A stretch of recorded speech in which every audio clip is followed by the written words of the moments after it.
Testament? Is tithing part of New Testament? Because all I have under New Testament, even grace, there are grace preachers who teach this. Under the law, you give God 10%. Under grace, everything you have belongs to the Lord. Now, it sounds wonderful, you know. It sounds wonderful, but tell that to your wife. All my time belongs to you. And she don't see your face often. Baby, you're all that I want when I'm lying here in your arms. All my time, my life is yours. I'm in heaven. Baby, and then she asked you, can you spend every Wednesday night with me as a date night? Actually, I'm quite busy nowadays. How many understand? You can sing until your face is blue. You can say, all my time is yours, baby. But what the lady wants is a practical, specific date night. Don't talk about all my time belongs to you. Talk about a specific date night. And all the ladies said, you know, we can tell the Lord, all my money belongs to you, but at the end of the month, when you check those people who say that, they hardly even come to 10%.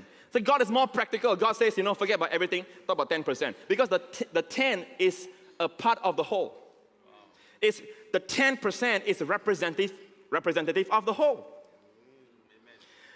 So, you know, even grace preachers, I've heard them say, you know, under grace, everything we have belongs to the Lord. But practically speaking, you check how much they give, it's hardly even a tip.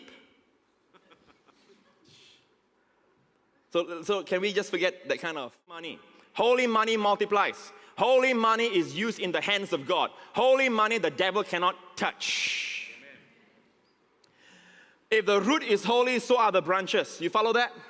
So are the branches. Now, Pastor Prince, I see this verse, but how do you explain that in terms of tithing? And do we tithe once every month or our salary? Because what I see in the Bible is that Abraham tithe. The Bible mentioned that Abraham tithed to Melchizedek only one time.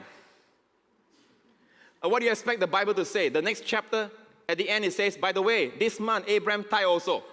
Then the next two chapters, lest I forget, Abraham also tithed this month. And the next, no, but let me tell you, there are ways to see that Abraham took this seriously. Why? I showed you just now, his son Isaac was so amazingly envied by the richest people of the day, the Philistines, all right? He had so much flock, so much menservants, and he prospered, became very prosperous, the Bible says. And even in the year of famine, the Lord blessed him and became very prosperous. And something is happening there. What truth did he learn? So in Isaac's story, we don't see the tithe being mentioned. We see tithe mentioned in Abraham's story, 400 over years before the law was mentioned. So tithing is before the law. In the life of Abraham, it was crystallized. Although tithing began in the Garden of Eden, when God says every tree you can eat, one tree don't eat, the tree of knowledge of good and evil, it belongs to me. Now, who planted the tree? Not S.A. God Almighty. God made everything, and then God saw everything He made, plus that tree. And God said it was good. Plus the tree was good. It was not an evil tree, but that tree is for God. It's not for man to eat. Man cannot handle the knowledge of good and evil. Only God can.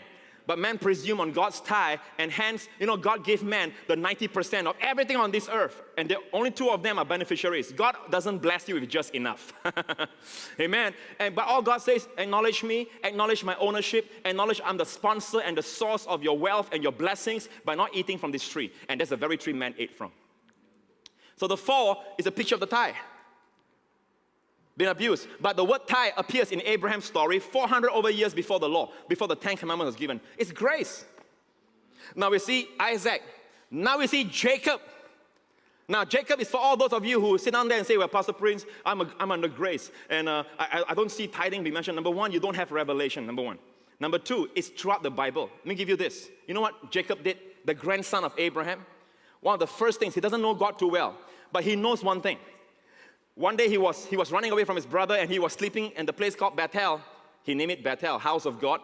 Then he got up, he anointed the pillar of oil, and this is what he said in Genesis 28. Jacob made a vow saying, if God will be with me, keep me in the way that I'm going, give me bread to eat, clothing to put on, so that I come back to my father's house in Shalom. The Lord shall be my God. And this stone which I have set as a pillar shall be God's house.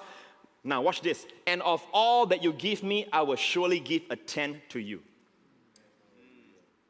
Now, you don't even ask whether every month must tithe or not. Of all that you give me. Does that answer your question? In fact, that's more stringent than just tithing from your salary. Of all that you give me, I will surely give a tenth to you. You know in the Hebrew, this is how it says. Of all that you give me, I will surely, the word surely, you know what surely is there? It is a double word in the Hebrew. I will asar to you. I will ten to you.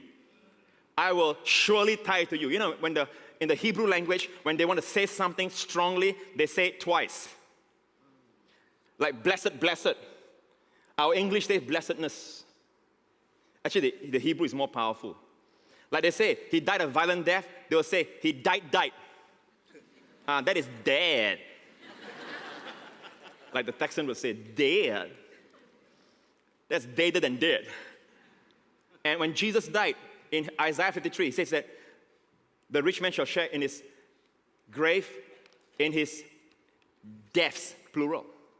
He died a violent death. You follow? So he was very determined to tithe. Where did Jacob learn this? He lived more than 400 years before the law. Where did Jacob learn to give 1/10 to God? It must be from grandfather to son Isaac. No wonder Isaac was so prosperous. All the way to the grandson. It is a best kept secret. Amen. That's why what is a real secret, all right, from God, the devil attacks vehemently, like speaking in tongues, like righteousness of faith. Because righteousness of faith makes you the heir of the world and enjoy the blessings of Abraham. Plus the tithe, the devil attacks the tithe. Amen. Anyone teaching on tithing, the devil put in your mind straight away, they're after money. No, they're after your blessing. Amen. Like I said, if you don't have a revelation, please don't tithe. Amen. There's one church that tells you, please.